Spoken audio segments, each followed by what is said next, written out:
Hi guys, welcome to Wrestling Retrospective, and in this video I will be doing a review of AEW's All Out 2022.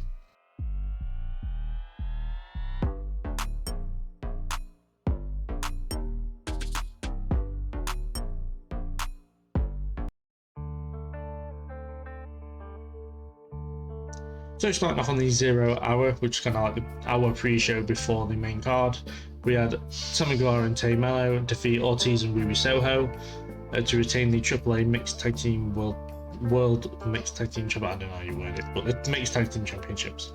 I thought this had a fast and furious start with Sammy Guevara getting hit by the quad bike that had Ruby and Ortiz driving it. I thought that was a really cool way to start the match off.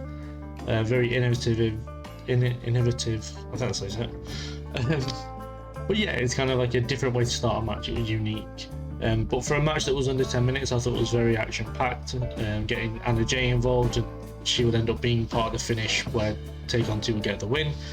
Unfortunately, Ruby broke her nose during the match. It was very unfortunate. And she also had a really scary bump where Sammy Guevara had in a reverse Alabama slam position. Take On, it kicked and she landed straight on her head. It looked awful. But yeah, I think the finish I felt was very abrupt, but then it was under 10 minutes. So, but yeah, as I said, action-packed, and I thought that Guevara and Tay would retain the championships, and I was right. I couldn't see them losing it. I couldn't see other promotions titles changing hands on this pay-per-view. But yeah, as I said, match was alright. Good way to start the show.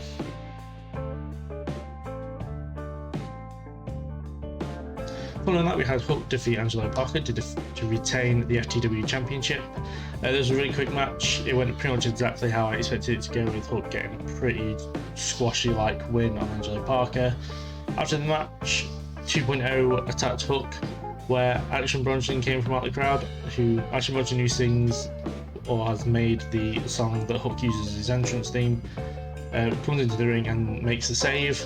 But yeah, I thought it was pretty kind of straightforward. Hook is very over, so it made sense for him to be on the pay-per-view even if it was on the kickoff show.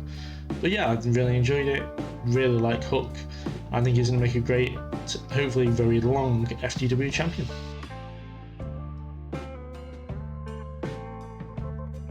After that, we had Pac defeating Kip Sabian to retain the All Atlantic Championship. I really enjoyed this match. Thought it was a really good way. Just a really good match in general. Both of them have really good chemistry. Both are very good athletes in the ring, as we all know. I don't know, I was kind of stuck on this one because it felt like AEW kind of booked themselves into a corner. Because Pac is a viable champion, everyone wants to see him as champion, so they didn't want him to lose. Also, Kip Sabian losing on his first match back wouldn't be great either, but they decided to have Kip lose. I think this was kind of a bad idea. I felt like Kip was definitely going to get the win here, and it felt like Pac could get his win back on another day in the future. But yeah, I like the new gimmick that Kip Sabian's going for. I like his new theme. I think it's it's a kind of very old school villain is what I got from it. He was very much controlling the crowd. The crowd was very much on this favour of Kip Sabian. After the match, Toni Schiavone interviewed Pac in the entrance on the ramp, and Orange Cassidy came out to confront him, and Pac, which I found very funny, just went no. And then there was kind of silence for a bit, and then Pac was like, "Oh, you're a joke. You're not a wrestler. You're a joke," which I thought was really good. Later on during the main card, we had an interview backstage where it was kind of announced that Death Triangle were going to face Best Friends and Orange Cassidy on Dynamite this week. But yeah, I can definitely see Pac and Orange Cassidy going for a title match, whether it'll be on Dynamite and they've got Grand Slam coming up, or whether it'll be on Full Gear, I'm not sure. But yeah, the match itself was really good. I enjoyed it. It was a shame that Chris Sabin lost on his first match. I would have preferred him to have won. But as I said, he didn't take anything away from the match. The match was still really good. And for the final match, the 0 hour part, we had Eddie Kingston defeat Tomohiro Ishii. I was very, very happy with this match. I think it was probably one of my matches of the night. It wasn't the match of the night, but it was definitely up there. It was an absolute chop fest. I was creasing throughout about all the chops that were going on. I think Ishii had kind of like burst a blood vessel or something. I think that Taz said on commentary during the match. It looked horrible. I said you could feel it through the screen. It was fucking grim. It was a very slow match, but it was an absolute brawl. I mean, like, the state of both their chests by the end of the match, I mean, holy shit, it was fucking grim. But yeah, I thought it was an absolutely fantastic fight to end the 0 Hour and go into the main card. Genuinely enjoyed it, and yeah, I want to see this match happen again, maybe on the... But I feel like this match should have been on the main card, I'm not going to lie to you. It definitely felt like a main card match. And though I thought that the suspension and stuff might affect Eddie's momentum in AEW, it clearly hasn't, as he got the win here, and a win that I feel like he definitely deserved, and it definitely built up that he deserved the win here, and he got it. So yeah, very happy with this one. Probably one of my matches of the night for sure. So the first match on the main card was the Casino ladder match for a future AEW World Championship match, and the Joker got the win, which will later on to be revealed to be MJF. But what a moment to kick off the main card. I thought it was a fantastic way to have the ending of the match, have Stokely's men all come out to the ring, hijack the match, and then have the Joker come out all masked, coming out to Sympathy for the Devil, which kind of gave away a little bit if you look very much into it that it was going to be MJF. At first I didn't think it was going to be MJF. It wasn't until I kind of went on social media throughout the night that people started saying more it was going to be MJF, which kind of convinced me in that way.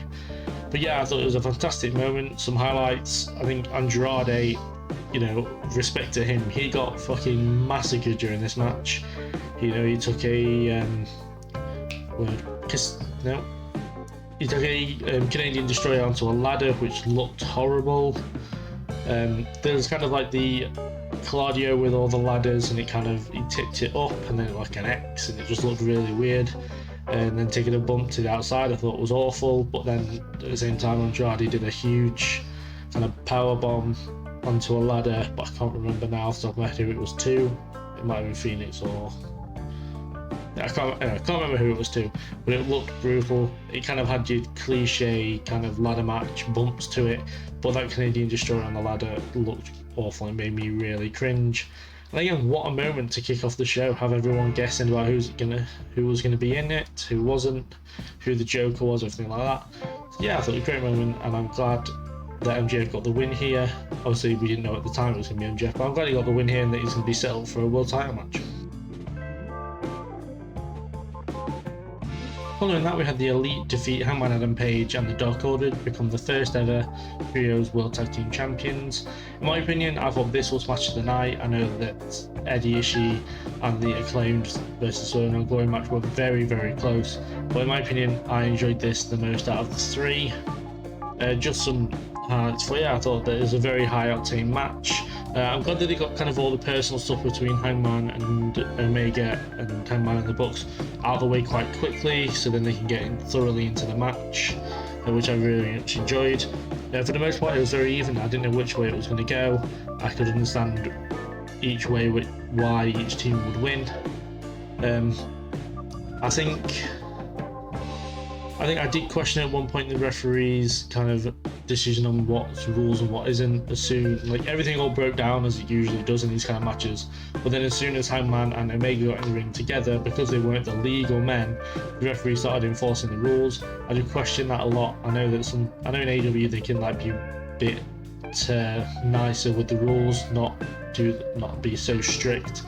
But I felt like for this to be a moment to be strict just seemed a little bit weird. I understand the setups, and then they drag them to the side and tag each other in.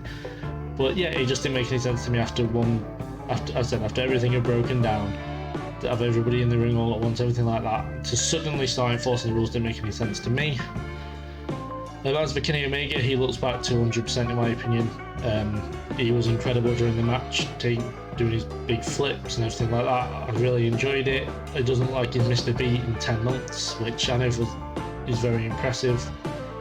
But yeah, I thought that also the moment at the end where John Silver's holding Omega for the buckshot, Omega moves and Hangman clocks Silver with the buckshot, and then being held back so Kenny Omega gets the pin with Hangman's finisher. I thought that was a really good way to continue the story of the Elite and the Dark Order and Hangman, so they can go on and have a future match again maybe for the tag titles again.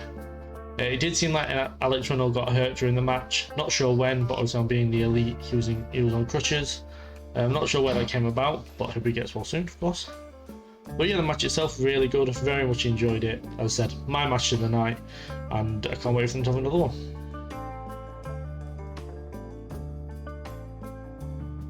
Following that, we had Jade Cargill defeat Athena to retain the TBS Championship. I think she's now 37-0. Very impressive. I thought it was a very quick-paced match.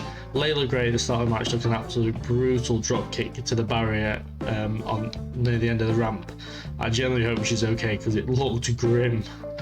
But yes, other than that, the match was okay. It seemed like this was Cargill's kind of biggest test so far. It did abruptly finish, which I was surprised about, but it didn't shock me at all that Jade Cargill got the win. I think all the momentum in Athena since her debut has completely gone. But I am curious to see who is going to be the one to take Jade Cargill's TBS Championship and give her first defeat.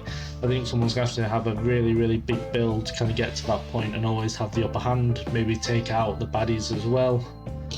But yeah, I think the match itself was alright, wasn't great, wasn't bad either. It was a very quick paced, didn't seem to last that long. But again, no idea who is going to take this title from Jade Cargill. They're going to have to build someone right up to do it because she is on a fucking tear at the minute. And I'm enjoying it. I like every part of it. I think Jade Cargill is probably one of the best women on the roster. I'd argue the TBS Championship is maybe even more prestigious than the main women's championship. But I'm looking forward to see who Jade Cargill's got next, and hopefully she defends it again soon because I'm really enjoying her matches.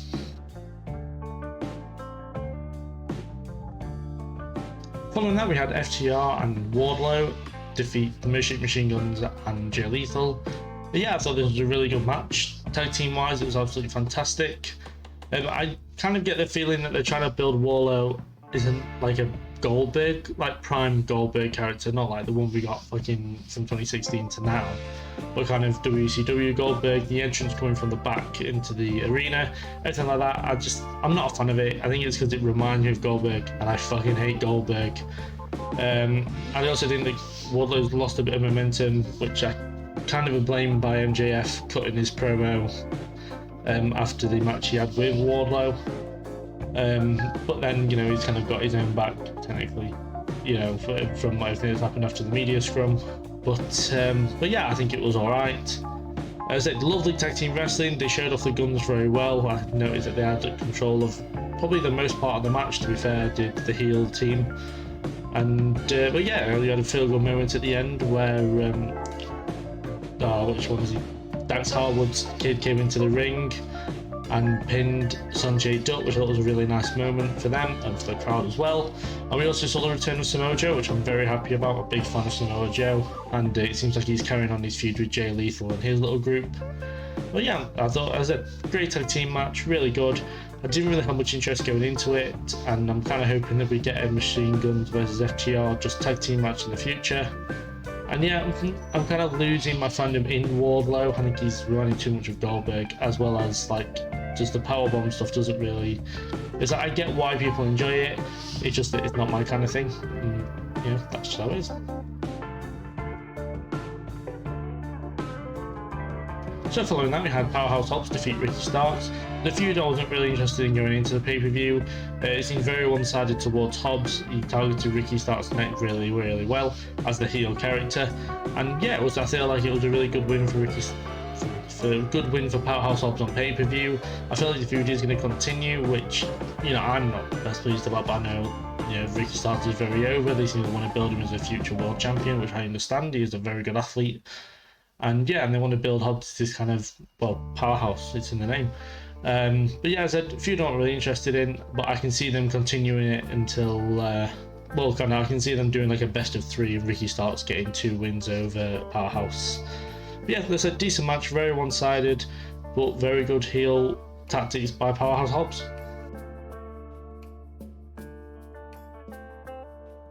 Next up, we have Swivel and Glory defeating the Acclaim to retain the AEW World Tag Team Championships. I thought this was a case of the fans making a match great. They were thoroughly behind the Acclaim throughout the entire match, and as it went on and Anthony Bowens hurt his knee, they were just getting more and more and more invested, and it just made the match what it was. Really, it was a fantastic match. You always saw like Swerve Strickland doing more heel stuff. Even Keith Lee did a little bit of heel stuff, I noticed, but it was the heel stuff mostly came from Swerve, which I like in his character. I like the fact he's a babyface, but he's not afraid to like kind of turn to the dark side of during matches. But yeah, I thought it was really good. It actually surprised me how good this was. Though I predicted Swerve No Glory to win and retain, it wouldn't have shocked me if the Acclaim got the win. One thing I did find quite weird was afterwards, after the whole pay-per-view in the media scrum, there were people asking Tony Khan in front of Keith Lee and Swerve Strickland if he should have called an audible and had the Acclaim win the championships.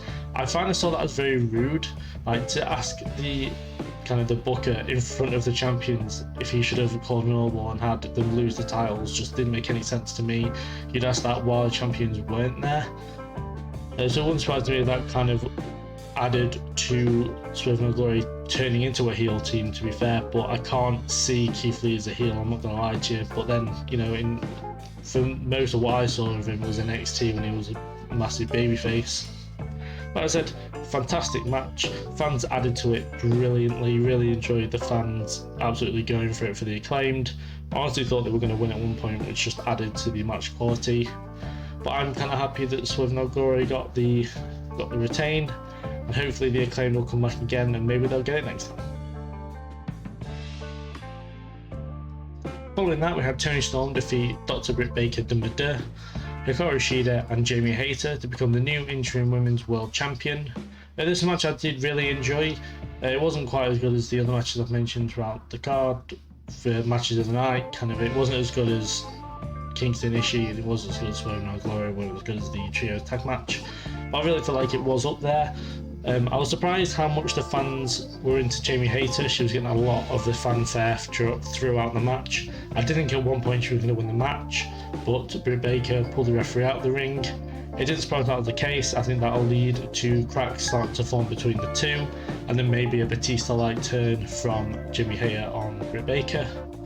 But yeah, I think the match itself was really good. Action throughout, didn't feel like it kind of slowed down a little bit. It was action-packed. It didn't surprise me that Toni Storm got the win. It did seem like she was set up for the win a lot here. She was the one contender going into the pay-per-view.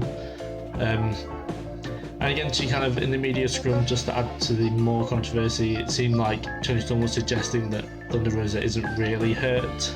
As Toni Storm said, if Thunder Rosa says she's not hurt, then that's when we will fight.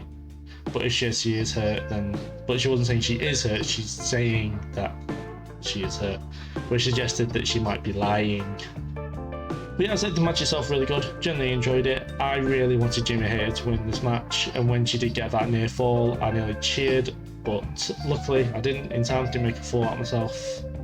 But hopefully soon that she will get put in that contenders match again, and she might even get the win next time.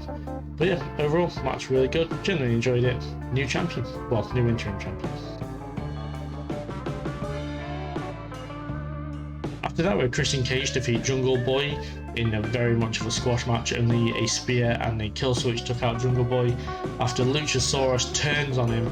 Honestly, I was shocked. You could see that Jungle Boy was looking for Luchasaurus behind him and he couldn't find him. And then he came out the heel ramp and chokeslammed him onto this kind of metal plank, but apparently it's where all the pyro is, or where it goes near. So it was boiling hot. And yeah, you could see the marks on Jungle Boy's back. But yeah, he chokeslammed through that, and he chokeslammed him again on the floor. And then he put him, oh no he didn't, he chokeslammed him through a table at ringside, and then he put him in the ring. Christian hit the spear, and Jungle Boy kicked out, and then he hit the kill switch and got the win. I love heel Christian, I really do. I think it's absolutely fantastic. I love the controversy behind it. Having Luchasaurus behind him is going to be really, it's going to add to the character a lot, because of course if he is injured, which it sounds like he is, it means he doesn't have to go off television. It means he can just manage Luchasaurus, and we might even get a Jungle Boy Luchasaurus match in the future, which I'm very interested in. I would expect Jungle Boy to win that match, but maybe Christian will cost him something like that. And I've got a feeling Christian Cage and Jungle Boy will meet at some point in the future. and I think it should probably be like a lights out match, maybe, or a match that would kind of be able to solidify the personal rivalry so they can have the match and then move on to other things. But as I said, heel Christian Cage is probably one of my favourite characters on AEW right now. Really enjoying it. And yeah, I'm very intrigued and very much excited to where this goes in the future. After that, we had Chris Jericho defeating Daniel Bryan. Not Daniel Bryan, he's Bryan Danielson. Right, we had Chris Jericho defeating Bryan Danielson. I've got to stop doing that. I'm like Jim Ross on commentary. Anyway, so the match itself was technically fantastic, but I don't think any of us had any kind of doubt that would be that it wouldn't be. It was fantastic from both of sublime professional wrestlers once I learned how to speak again. Jesus. Yeah, but the match itself fantastic. Really enjoyed it. Chris Jericho was in the Rebel Lock for ages. I couldn't believe he didn't tap out, to be fair. And just the transitions at the end from submission to submission was really good. But the problem I've got with this match that let it down a lot was the result. Chris Jericho should not have won this match. And even if Jericho goes on to lose fucking 4 times afterwards, it still doesn't take away from the fact that the match was kind of ruined by Chris Jericho winning this one. He didn't need the win.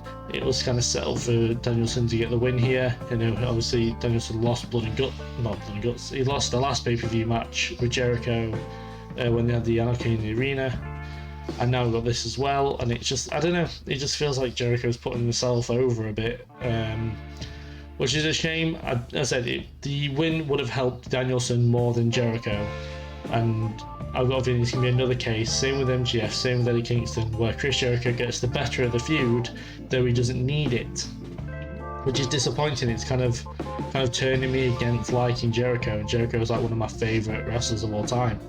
But I'm just not currently liking this case of he's not putting people over, which is quite annoying. I said it took away from the match a lot, but I said the match itself fantastic, technically brilliant.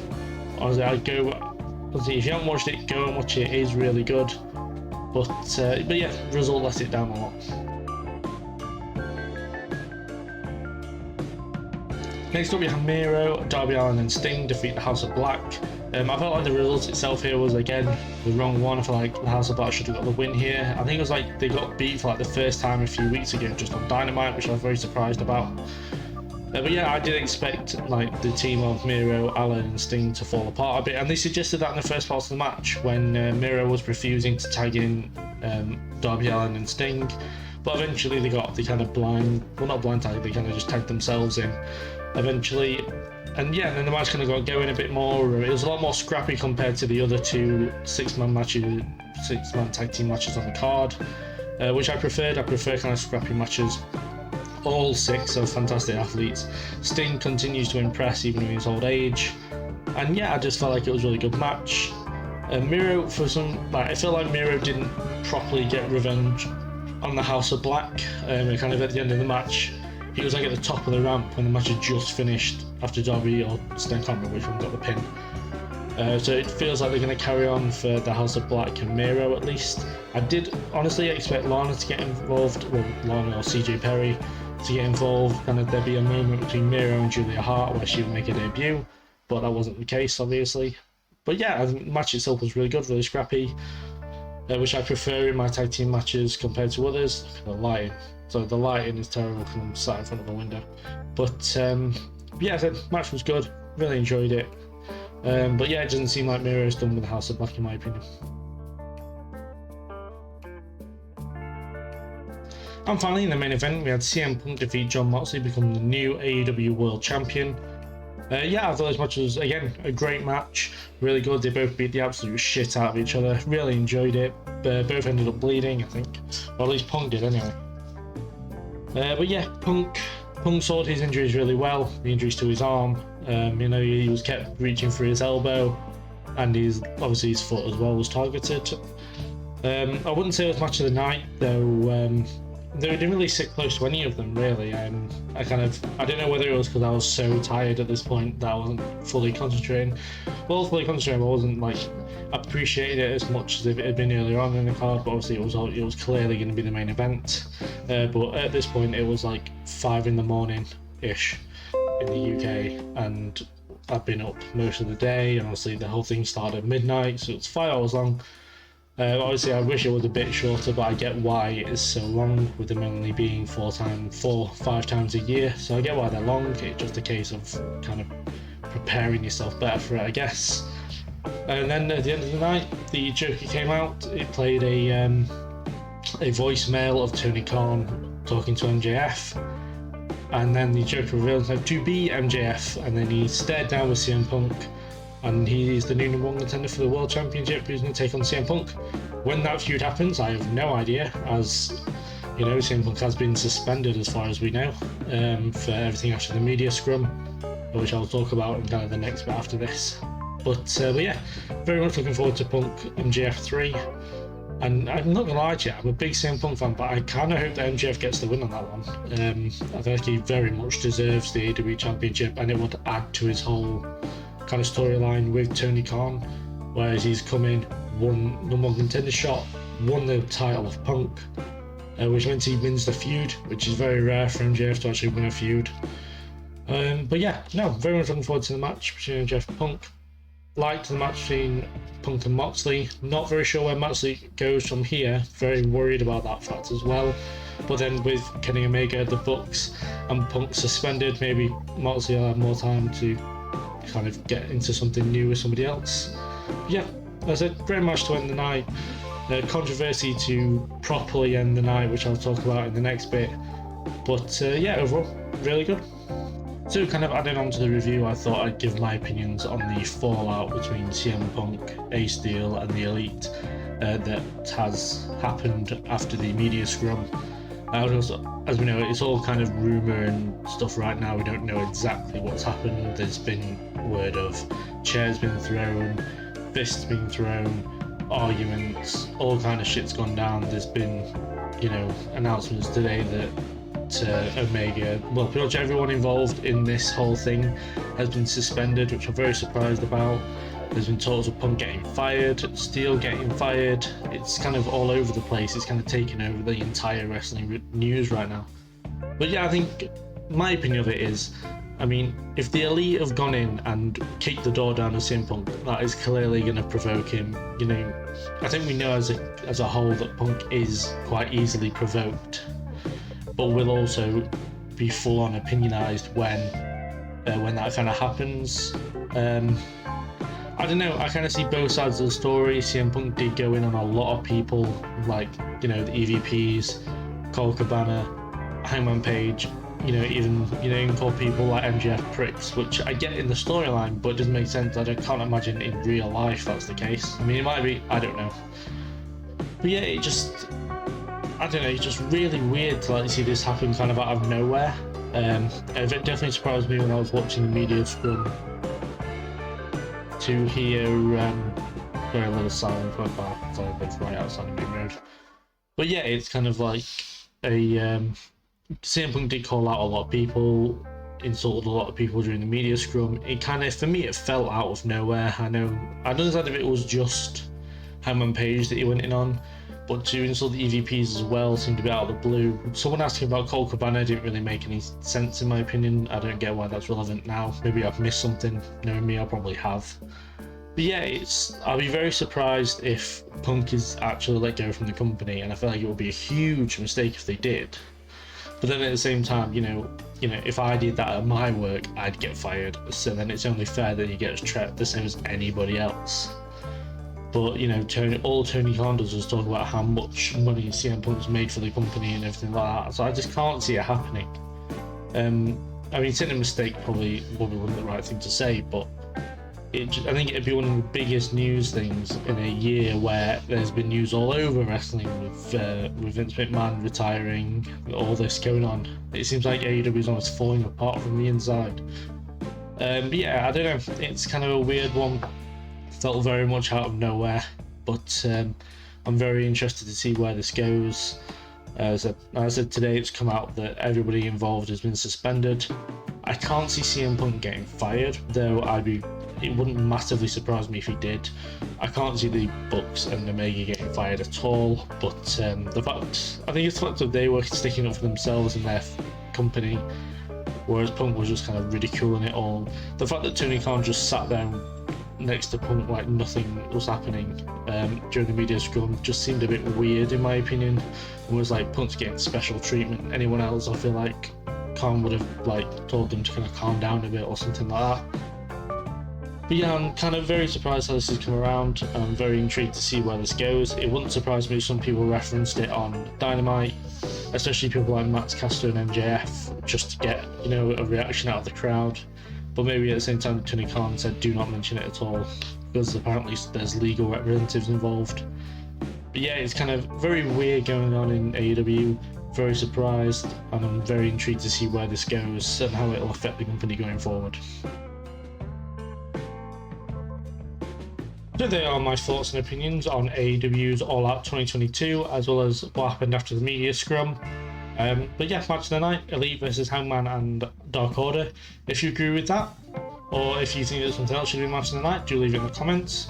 Also leave what you thought of the whole show itself and what happened after the media scrum in the comments.